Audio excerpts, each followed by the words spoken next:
Jesus, convido você, ouvinte da Palavra de Deus, a participar comigo nesta tarde. Estaremos nesta tarde trazendo até vocês uma palavra da parte de Deus. Convido você a abrir a sua Bíblia em 1 Samuel, no capítulo 8, versículo 9 e 10. 1 Samuel, capítulo 8, versículo 9 e 10. Diz assim: Agora, pois, ouve a sua voz, porém protesta-lhe solenemente e declara-lhe qual será o costume do rei que houver de reinar sobre ele. Mais uma vez, agora, pois, ouve a sua voz, porém protesta-lhe solenemente e declara-lhe qual será o costume do rei que houver de reinar sobre ele.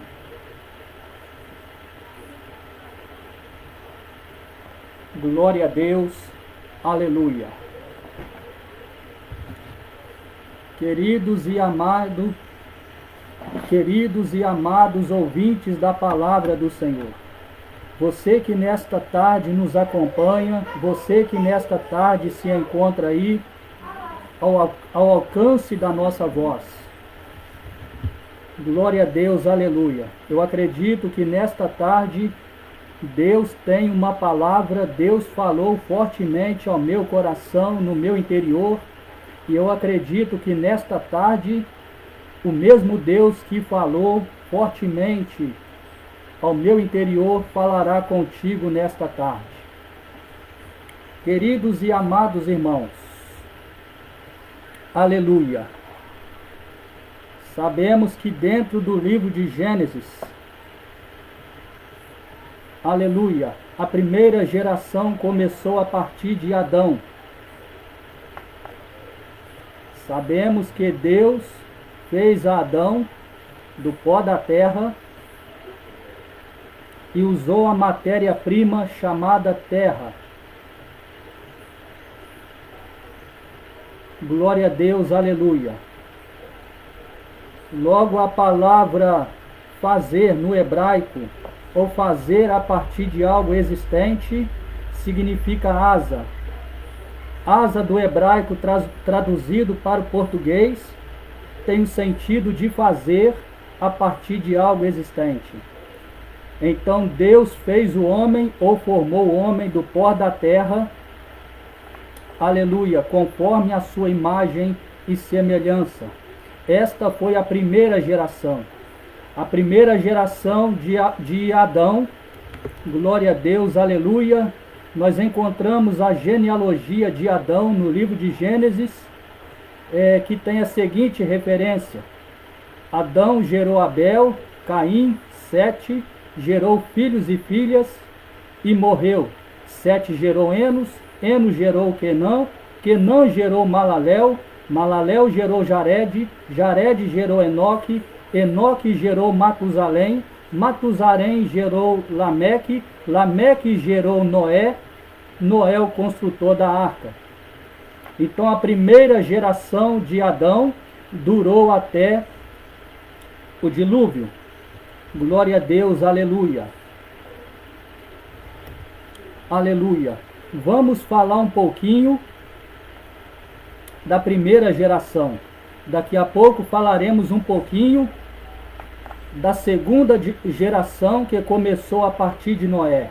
A primeira geração, que começou a partir de Adão, Deus decidiu destruir toda a raça humana, desde o homem até os animais, porque toda a terra naquela época, na primeira geração criada por Deus a partir de Adão, havia se pervertido. Toda aquela geração havia se contaminado. E o pecado era tão terrível e tão, glória a Deus, aleluia, impregnante naquela época.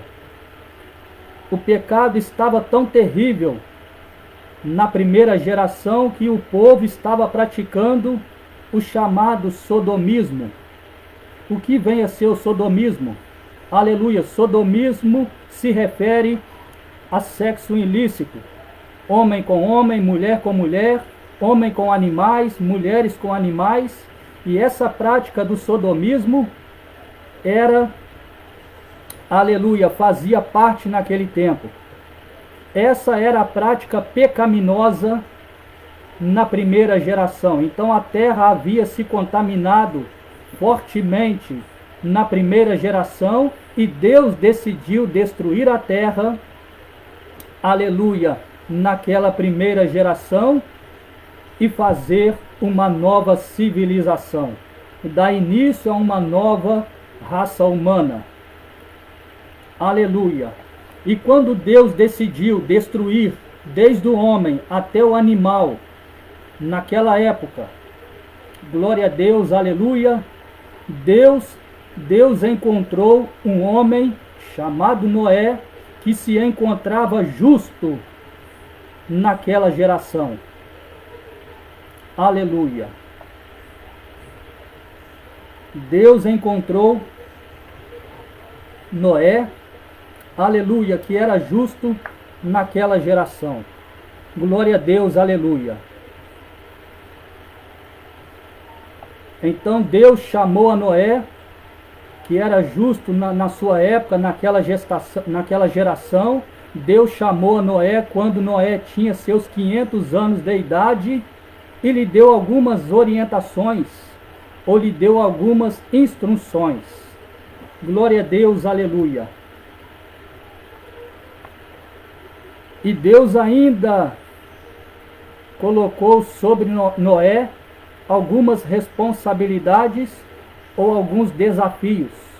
Deus chamou a Noé para algumas responsabilidades e para alguns desafios. Primeiro, Deus chamou a Noé aos 500 anos de idade para construir uma grande arca de 3 andares. Aleluia. Aquela grande arca feita por Noé, com todas as coordenadas e direção de Deus. Noé fez aquela grande arca sem as tecnologias que havia hoje. Não havia as tecnologias nem as ferramentas que existem hoje. Glória a Deus, aleluia. Aquela grande arca foi feita com uma madeira chamada de gofer, que é uma madeira desconhecida, mas esta madeira chamada de gofer era uma madeira muito resistente naquela época. Era uma madeira resistente aos temporais, era uma madeira resistente aos cupins e era uma madeira que não se apodrecia. A primeira instrução de Deus para Noé foi esta: Noé, faz uma grande arca e a farás com madeira de gofer. Aleluia. De 3 andares a fará. Os 3 andares desta arca foram nada mais, nada menos do que 22 metros de altura. Aleluia. A largura desta arca, orientada por Deus, aleluia, aleluia, o comprimento desta arca era de 180 metros, a altura desta arca era de 18 metros e a largura desta arca era de 30 metros. Aleluia. Repetindo aqui, o comprimento desta grande arca que Noé fez, orientado por Deus, o comprimento dela era de 180 metros de comprimento. Aleluia. A sua altura era de 18 metros e a sua largura era de 30 metros. Glória a Deus, aleluia. Sem as tecnologias que existem hoje. Noé demorou nada mais e nada menos do que 100 anos na construção desta arca. A Bíblia não registra, mas eu posso conjecturar desta forma. A Bíblia não afirma que Noé pregava no seu tempo, mas eu posso conjecturar que ao longo desses 100 anos de construção daquela arca, eu posso conjecturar que enquanto Noé construía aquela imensa arca, durante esses longos 100 anos, eu conjecturo que Noé anunciava aos ouvidos do povo que Deus iria enviar um dilúvio. Aleluia. Ou seja, eu posso conjecturar, eu posso acreditar que a mensagem de Noé naquele tempo era uma mensagem de arrependimento. Glória a Deus. Aleluia. Era uma mensagem de arrependimento aos ouvidos do povo. Então Noé demorou longos 100 anos na construção daquela arca. Ao cabo de 100 anos, diz a Bíblia, que Deus fechou a porta por fora e apenas 8 almas se salvaram. Noé, seus 3 filhos, Sem, Cã e Jafé, e as suas noras, suas 3 noras, seus 3 filhos, suas 3 noras, Noé e sua esposa. Apenas 8 almas se salvaram quando Deus fechou a porta da arca. Glória a Deus, aleluia. Aleluia. Noé recebeu de Deus 3 desafios, ou 3 responsabilidades. Podemos chamar de 3 desafios ou 3 responsabilidades. Primeiro desafio ou responsabilidade que Noé recebeu de Deus foi de construir aquela arca, aquela imensa arca, sem as ferramentas que existem hoje e sem as tecnologias que existem hoje. Segundo desafio que Noé recebeu de Deus foi de ajuntar alimento para os da sua casa, para os da sua família, não é? Para a sua casa, para a sua família, e ajuntar alimento para todos aqueles animais que estaria com ele e que esteve com ele dentro daquela arca. Terceiro desafio que Noé recebeu de Deus é de conviver com os da sua família e com todos aqueles animais dentro da arca por longos 1 ano e 17 dias. Foram exatamente 1 ano e 17 dias que Noé, a sua família e todos aqueles animais estiveram dentro da arca. 1 ano e 17 dias. Glória a Deus, aleluia. Então o Senhor deu cabo da primeira geração, a geração de Adão, com as águas do dilúvio. O Senhor destruiu toda a raça humana, desde o homem até os animais da terra, com as águas do dilúvio, e assim o Senhor destruiu a primeira geração de Adão. Glória a Deus, aleluia. Quando encerrou-se o dilúvio, Deus disse para Noé: Noé, sai da arca, tu e a tua família. E Deus orientou a Noé, aleluia, e a sua família a encher a terra, a povoar a terra. E assim o Senhor deu início a um novo povo. Assim o Senhor deu início, aleluia, a uma nova civilização. Aleluia. Então, após o dilúvio, após o dilúvio, entrou a terceira dispensação chamada governo humano. Aleluia. Glória a Deus, aleluia.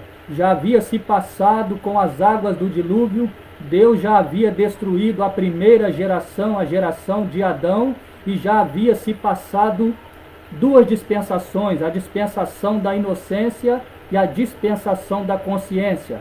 Então, após o dilúvio, Deus deu início à terceira geração chamada, a terceira dispensação chamada dispensação do governo humano. Aleluia. Então o Senhor começou a encher a terra, aleluia, com a segunda geração, através de Noé e a família de Noé. Mas passando a terceira dispensação, chamada governo humano, entrou a quarta dispensação, chamada dispensação patriarcal. Nessa dispensação patriarcal, Deus chamou a Abrão com 75 anos de idade, aleluia, e lhe fez duas principais promessas. Deus chamou a Abrão com 75 anos de idade, Abrão que habitava em Harã com seus pais, com a sua família. Deus chamou Abrão e lhe disse: sai da tua terra, do meio da tua parentela, e vai para uma terra que eu lhe mostrarei. Aleluia. Glória a Deus. Nesta ocasião, Abrão tinha 75 anos de idade. E Abrão, sem saber, a princípio, sem saber para onde ia, porque a princípio Deus não lhe revelou, Deus não disse qual era a terra a princípio que Abraão ia, ou que Abraão teria que ir. A princípio Deus apenas disse: sai da tua terra, do meio da tua parentela, e vai para uma terra que eu te mostrarei. A princípio Deus não revelou e nem disse que terra seria essa. Mas Abraão, obediente à voz de Deus, saiu da tua casa, do meio da sua parentela, em obediência às orientações de Deus, e foi para uma terra que Deus ainda não lhe havia revelado qual seria. Camachou de Comanúcia, Candaraios, Neflacebe Comanava Subicanda, Nakassorebecanda Rabantou, que manda sébia. Manda Cominúcia, Candarava Saio. Deus apenas lhe disse: sai da tua casa, do meio da tua parentela, e vai para uma terra que eu lhe mostrarei. Depois o Senhor lhe revelou que terra seria esta, a terra de Canaã. Aleluia, glória a Deus. Então Deus chamou Abrão com seus 75 anos de idade, e durante a caminhada, durante as experiências de Abraão com Deus, né? Ainda não era Abrão ainda se chamava Abrão, né? Deus ainda não havia mudado o nome de Abrão para Abraão. Mas durante a caminhada de Abrão com Deus, aleluia, em um determinado dia, em um determinado momento, Deus disse para Abrão: Abrão, aleluia, eu farei de ti uma grande nação. Uma grande nação sairá de ti. E tem mais, Abrão, eu vou te dar um filho. Porque até então Abrão não tinha filho, porque Sara, sua esposa, era estéril. E quem era estéril naquele tempo? Naquele tempo havia muitas mulheres que eram estéreis, não podia gerar, porque tinha, aleluia, a sua esterilidade, glória a Deus, aleluia, por isso não poderia gerar. Sara era mais uma dessas mulheres que não poderia ter filho. Então havia muitas mulheres naquele tempo que eram estéreis. Glória a Deus, aleluia. E isto era vergonhoso naquele tempo. Era vergonha para as mulheres naquele tempo não poder gerar um filho. E quando as mulheres gerassem algum filho, os filhos teriam que ser homem para elas serem honradas. Observe bem a situação das mulheres naquele tempo. Se não bastasse a esterilidade que muitas delas tinham naquela época, se uma delas fossem abençoada para ter um filho, elas só seriam honradas se o filho nascesse homem. Eu te explico por quê. Aleluia. Porque era sempre o filho homem, aleluia, que tinha as regalias daquela época. Era sempre o filho homem e teria que ser o primogênito. Era sempre o filho homem e o primogênito que tinha, aleluia, as regalias naquela época. Era sempre o primogênito que era escolhido para reinar. Era sempre o primogênito que com a morte do seu pai,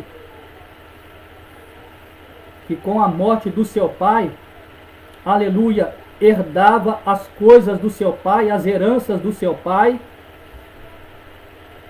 Aleluia. Glória a Deus, aleluia. Então observe bem, o Senhor fez duas principais promessas para Abrão: de lhe dar um filho e de fazer de Abrão uma grande nação. O nome Abrão significa pai de nações. Aleluia. Glória a Deus, aleluia. Aleluia. Vamos continuar aqui. Duas principais promessas de Deus feitas para Abrão: lhe dar um filho e fazer de Abrão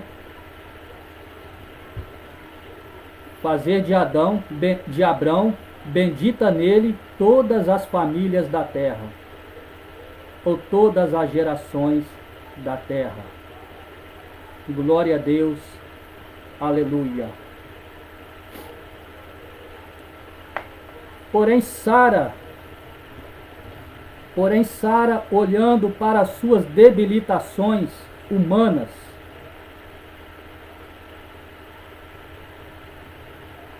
decidiu dar Agar a Abraão, para que Agar gerasse de Abraão, acreditando que esta promessa deles terem um filho, acreditando que a promessa que Deus havia falado para eles aconteceria através de Agar. Então Sara, acreditando desta forma, ao olhar para as suas impossibilidades, aleluia, humanas, decidiu dar Agar a Abraão, para que Agar gerasse de Abraão um filho, e acreditando Sara que este filho seria o filho da promessa que Deus havia prometido para eles. Aleluia. E diz a Bíblia que assim aconteceu. Agar gerou de Abrão um filho chamado Ismael. E todos que conhecem a história sabem que Ismael não era o filho da promessa. Ismael se tornou um guerreiro, não é? Um caçador, mas não era o filho que Deus havia prometido para o casal. O filho que Deus havia prometido para Abraão não seria junto com Agar. O filho que Deus havia prometido para Abraão seria com Sara. E o mesmo filho que Deus havia prometido para Sara não seria com outro homem, aleluia, mas seria com Abrão. Aleluia. Glória a Deus. Aleluia. Então o tempo foi se passando, Agar gerou de Abrão este filho que se chamou Ismael, e se passaram 15 anos. Ao longo desses 15 anos, ou ao cabo desses 15 anos, Sara e Abrão permaneceram por 15 anos acreditando que Ismael era o filho da promessa. Foram 15 anos que Abrão e Sara ficaram acreditando que Ismael era o filho da promessa que Deus havia prometido para eles. Aleluia. Só que não era. Ismael não era o filho da promessa. Você que, aleluia,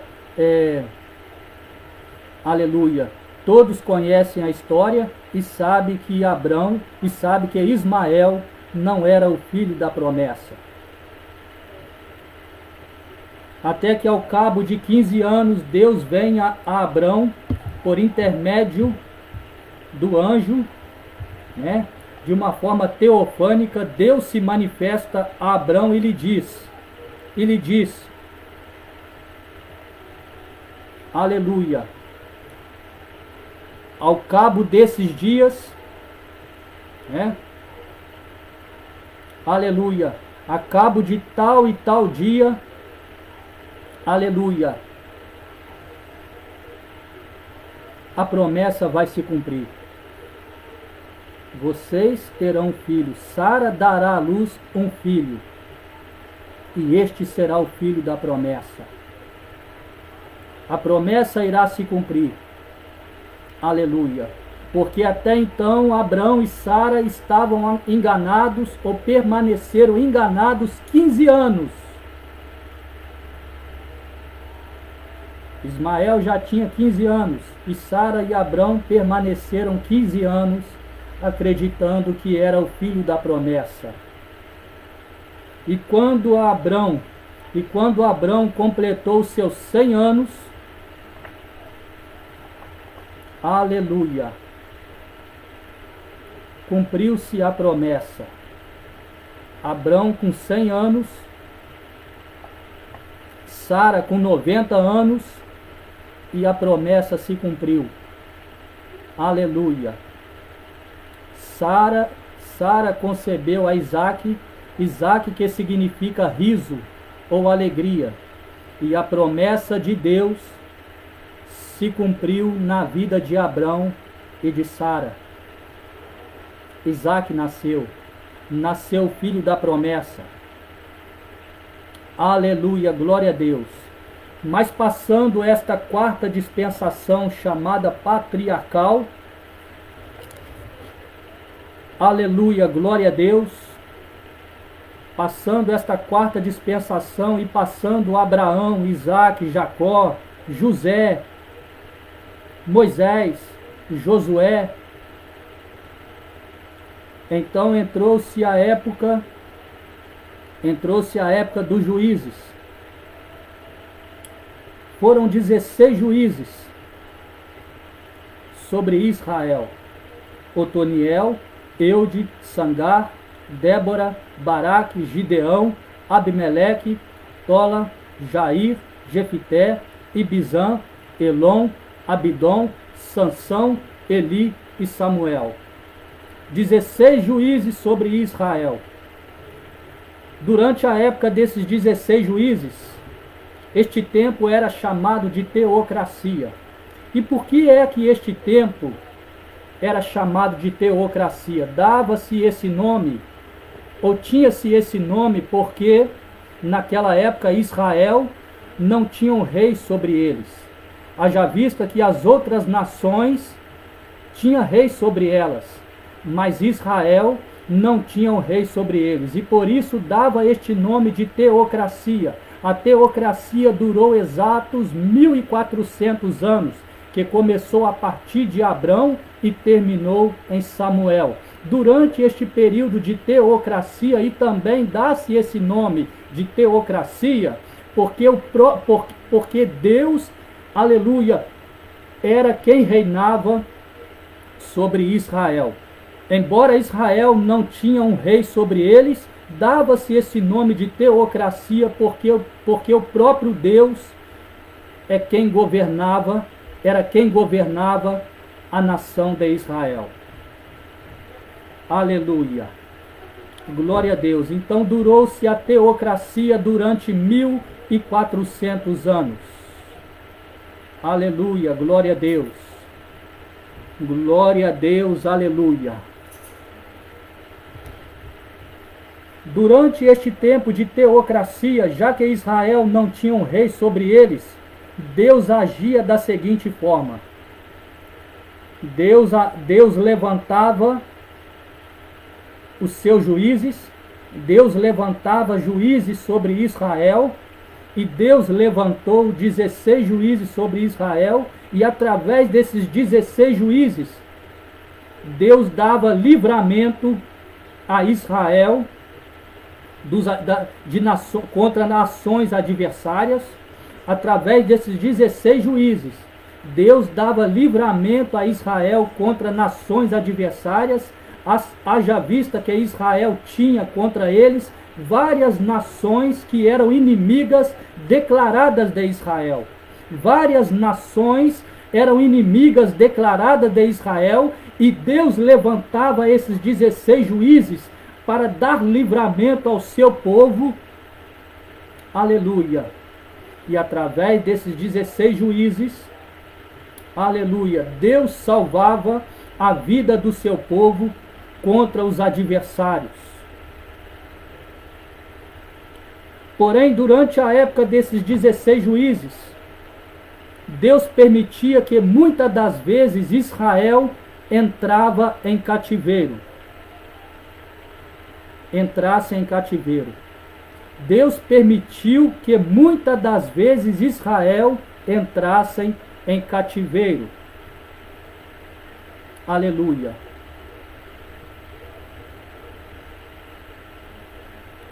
A Bíblia fala, ou a Bíblia registra sobre alguns cativeiros. Um cativeiro de 13 anos, um cativeiro de 59 anos, um cativeiro de 70 anos, que foi o cativeiro babilônico, e o maior cativeiro da história de Israel é o cativeiro que encontramos em Êxodo, no livro de Êxodo, quando Israel se tornou cativo no Egito, e ficou cativo no Egito 430 anos. Essa foi a pior servidão, e a pior servidão, vamos dizer assim, a mais dura servidão e a mais dura escravidão de Israel na terra do Egito. Porque foram longos 430 anos. Foram longos 430 anos que Israel viveram em aflição, sendo escravizados, sendo humilhados, aleluia, na terra do Egito.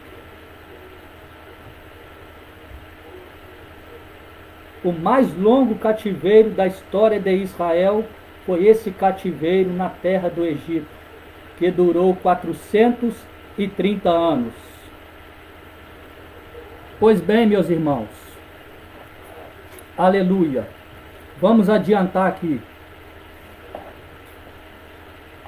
Durante este cativeiro de 430 anos,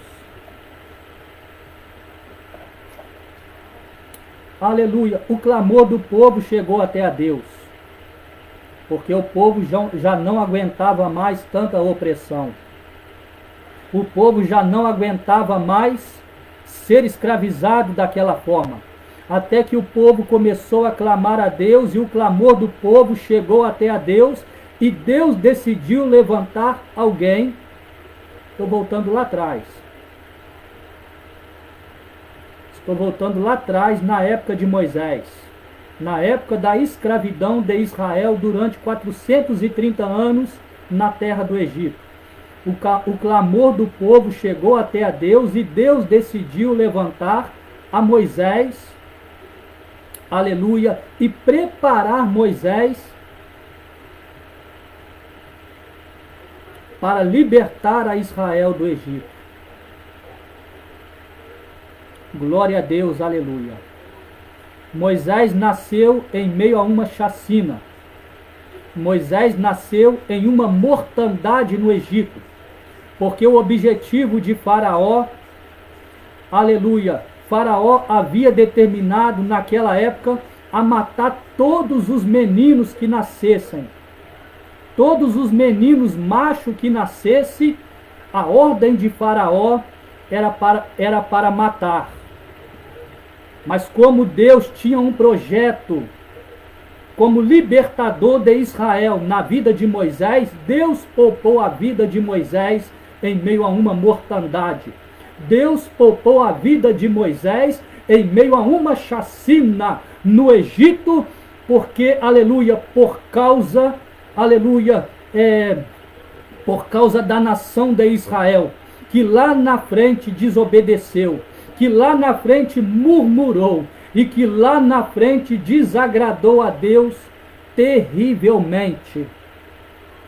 Mas como Deus ama Israel, como Deus amava aquele povo, por causa do amor de Deus imenso, tão grande, aleluia, para com Israel, Deus preservou a vida de Moisés e o preparou para ser libertador de Israel.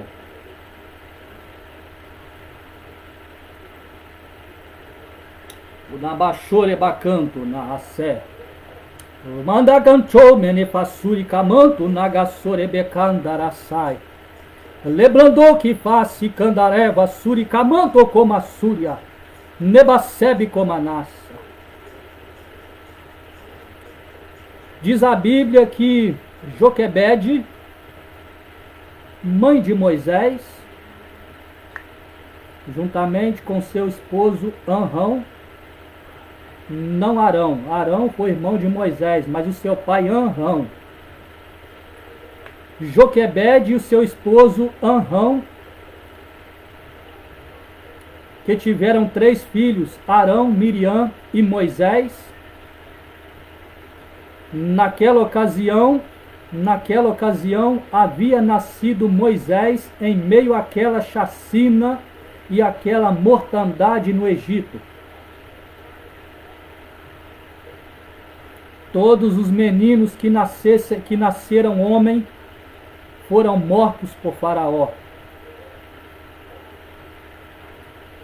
E Deus preservou a vida daquela criança chamada Moisés, que havia acabado de nascer. Deus guardou a sua vida em meio àquela chacina, em meio àquela mortandade durante 3 meses, até que o seu pai Anrão e a sua mãe Joquebede, não podendo mais guardar o menino, em meio àquele grande aperto, em meio àquela grande aflição, pegou o menino, colocou dentro de uma arca betumada com juncos, ou dentro de um cestinho, aleluia, e o colocou no rio Nilo. Aleluia, o colocou naquele rio chamado Nilo. Mas diz a Bíblia que as filhas que as mulheres daquela época, como também, aleluia, as mulheres daquela época iam tomar banho no rio Nilo. Aleluia. E já ia descendo o cestinho pelo rio, até que a filha de Faraó, se banhando no rio, encontrou aquele cesto, pegou aquele cesto, gostou daquela criança, glória a Deus, aleluia. E todos conhecem a história, sabe que a filha de Faraó pegou aquela criança, adotou aquela criança como se fosse sua própria mãe. amou aquela criança, aleluia, e Moisés cresceu na cultura do Egito. Moisés cresceu, aleluia, sendo ensinado na cultura do Egito. Quando Moisés atingiu uma certa idade, parece que Moisés começou a entender que o seu lugar já não era no Egito. E você já está entendendo a mensagem esta tarde. Talvez você passou grande parte da sua vida como eu passei. Talvez você está passando grande parte da sua vida, aleluia, em um lugar que não é para você ficar. Em uma situação que não é para você continuar.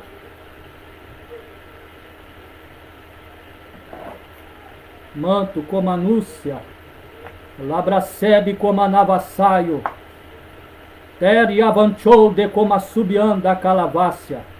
Parece que Deus já estava colocando ou abrindo a mente de Moisés e fazendo com que Moisés entendesse que o Egito não era o seu lugar. Egito representa lugar de dores. Egito representa o mundo. Egito representa o mundo em trevas. Então parece que Deus já estava fazendo Moisés entender que ele teria que sair do Egito e ir para a terra de Midian. Então o Senhor cria uma situação para você que de repente não está entendendo a situação que estás vivendo agora. Na Calassure Candarava Sebe Comanassai. Para você que de repente está vivendo uma situação e não entende por que esta situação na tua vida. Não estou pregando para, aleluia, para massagear o ego de ninguém. Não entenda desta forma.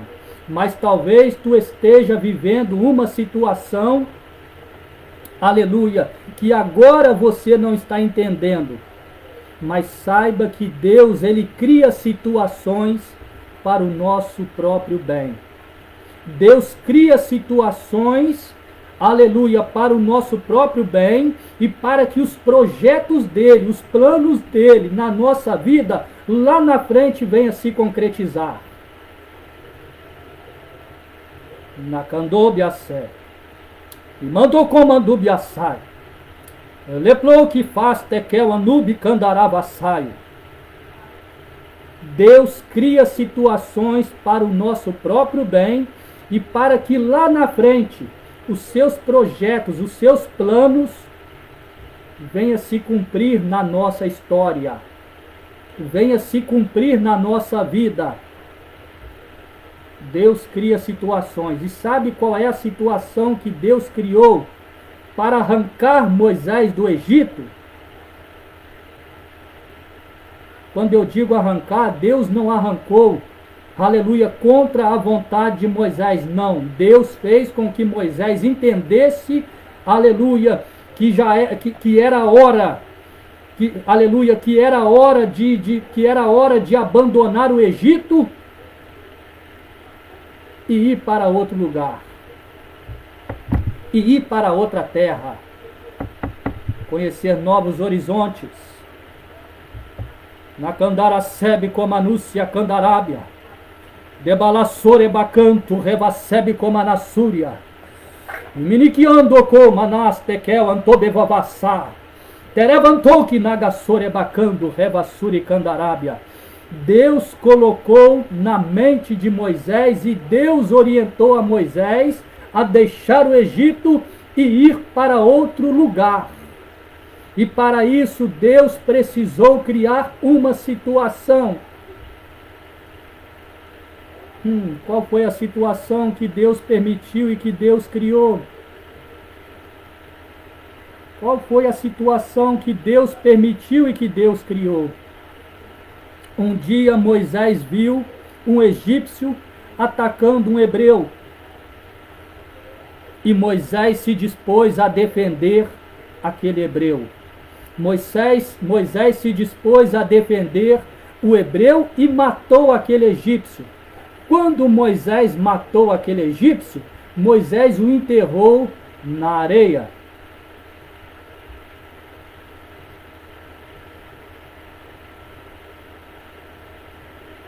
Aleluia! Glória! Moisés temeu que alguém descobrisse que ele matou aquele egípcio e logo o enterrou na areia. Mas a notícia chegou até Faraó. Faraó ficou sabendo que Moisés matou aquele egípcio e Faraó queria tirar a vida de Moisés.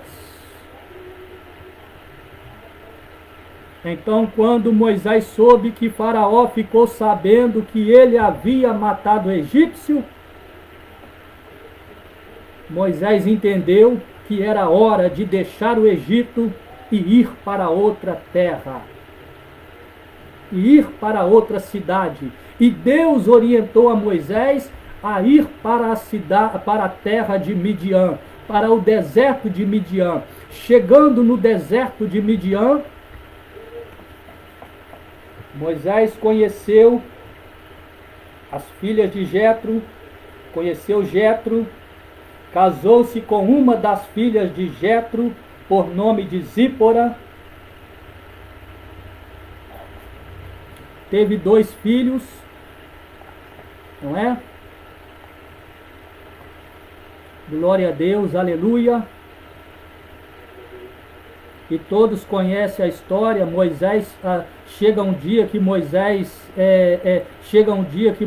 sobe no Monte Sinai. Aleluia.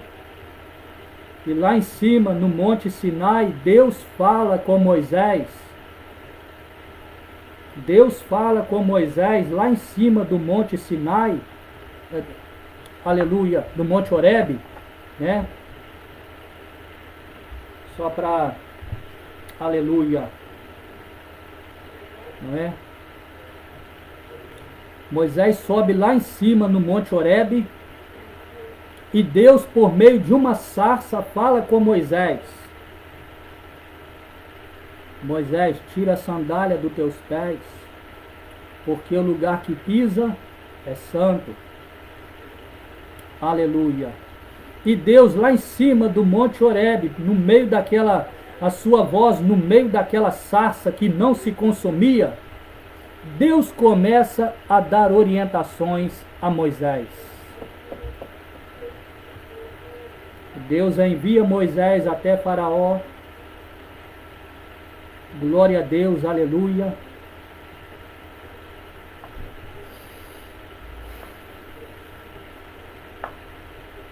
E há historiadores e pregadores que afirmam que Moisés era gago.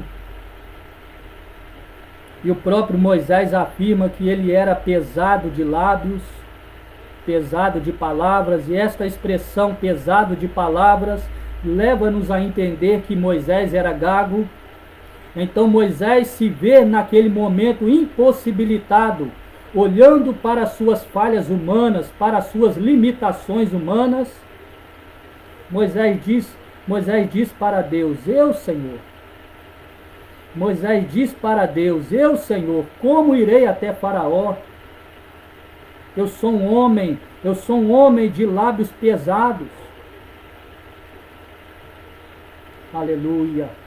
Mas Deus havia naquele momento, Deus havia escolhido Moisés não naquele momento, mas desde o seu nascimento, como foi dito aqui. Desde o nascimento de Moisés, Deus já havia o escolhido para ser o libertador de Israel. E parece que Moisés não estava entendendo o propósito de Deus.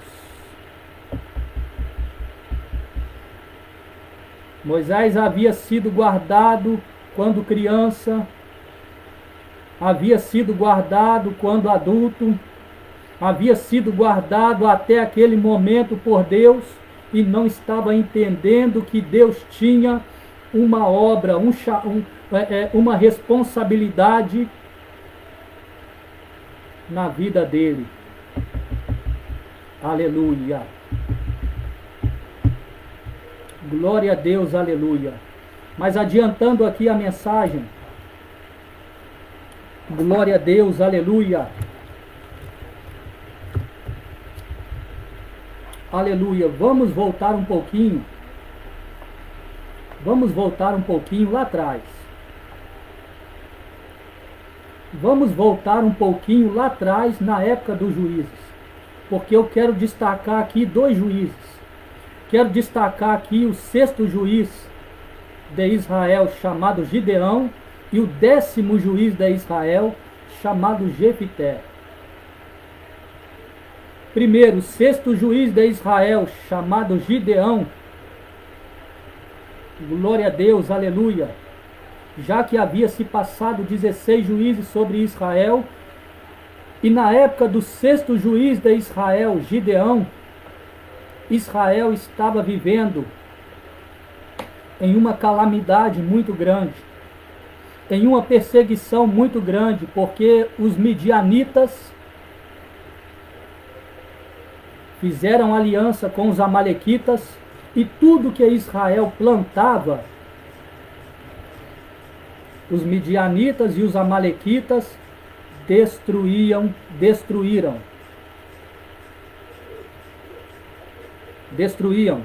Tudo que Israel plantava naquele tempo, vinham os midianitas e os amalequitas e destruía tudo. Até que Gideão, o 6º juiz de Israel, Deus orienta Gideão da seguinte forma. Deus orienta Gideão a pegar o restante do trigo, a pegar o restante do alimento, o restante do trigo que sobrou, e guardar num lagar, num lugar chamado lagar. Só que todos conhecem a história e sabem que lagar não era um lugar de guardar alimento. Lagar era um lugar onde se fabricava o vinho, né? Se fabricava o vinho da uva, aleluia, e era mandado para o palácio. Era para isso que servia o lagar. Lagar se fazia o vinho, se confeccionava o vinho da uva e era enviado para os palácios dos reis. Glória a Deus, aleluia. Então Deus orientou a Gideão a guardar o restante do alimento que sobrou no lagar. E um belo dia lá estava Gideão no lagar, guardando aquele alimento, malhando o trigo no lagar. E o anjo do Senhor lhe disse, vai nesta tua força, homem valente, vai nesta tua força, varão valoroso. Gideão questionou aquele anjo. Gideão disse, Senhor, quando o anjo disse assim para Gideão, vai nesta tua força, homem valente, varão valoroso, e livrarás a Israel das mãos dos midianitas. Gideão questionou da seguinte maneira: ah, meu Senhor, se o Senhor é conosco, então por que tudo isso nos sobreveio? A opressão, meus irmãos, era tão terrível, tão cruel naquele tempo, que Israel fugia e se escondia nas cavernas, nas covas, e faziam buracos para se esconder dos midianitas e dos amalequitas. Israel fugia e se escondia nas cavernas, nas covas, e faziam buracos faziam para eles buracos para se salvar dos midianitas e dos amalequitas, de tão terrível que era a perseguição contra eles naquela época.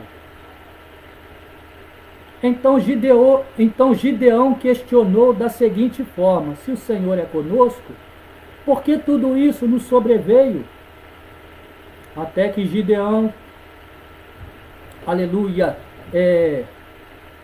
até que Gideão, ele fez duas provas com Deus, fez dois testes, fez duas provas com Deus e todas duas Deus lhe respondeu como resposta positiva. Aleluia. Dando a Gideão resposta positiva. Gideão, a princípio, reuniu 32.000 homens para pelejar contra os amalequitas e os midianitas. 32.000 homens.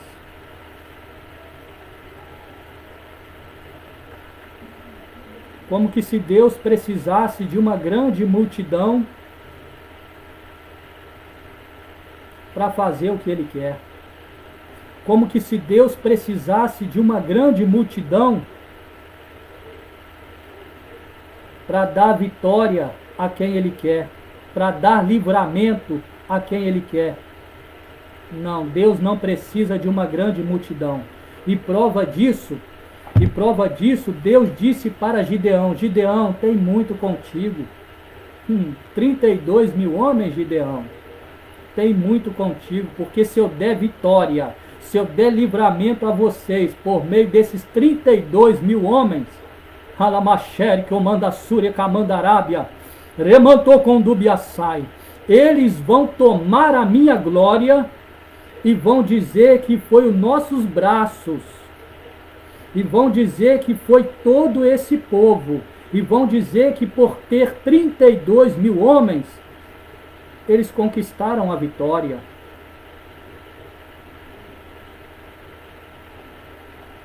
Então, Gideão, tem muito homem aí. Gideão, 32.000 homens contigo, tem muito homem aí. Faz o seguinte: apregoa em alta voz aos ouvidos deste povo, e diga: todo aquele que for covarde e medroso, que volte. Pregue, Gideão, aos ouvidos deste povo e diga para este povo, reúne este povo e diga para todos eles, todos que forem covardes e medrosos, que volte.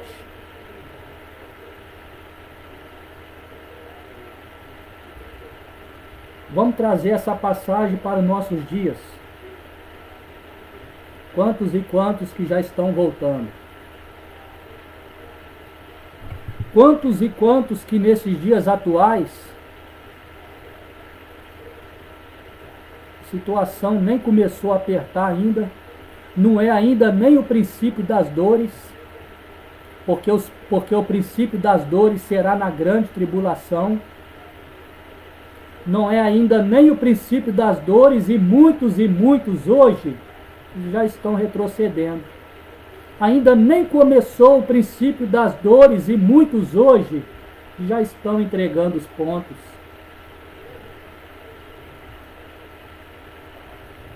E Gideão apregou aos ouvidos do povo: todo aquele que for covarde e medroso, que volte.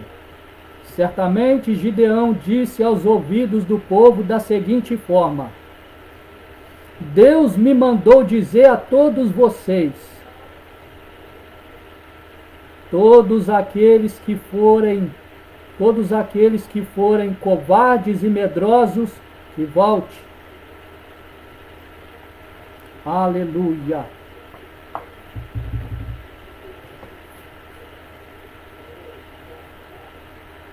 Glória a Deus, aleluia. 22.000 retrocederam. 22.000 voltaram atrás. Restaram apenas 10.000. Ó glória, com Gideão. E Deus tornou a Gideão novamente e disse: Gideão, ainda tem muito contigo. Coloca este povo à prova. Ó glória.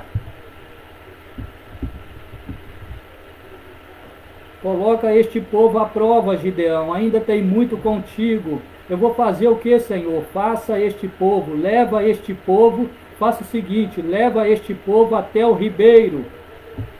E lá no ribeiro eu os provarei. Lá no ribeiro eu provarei este povo. E quem eu te disser que irá contigo, este irá. Quem eu disser que não irá, este não irá.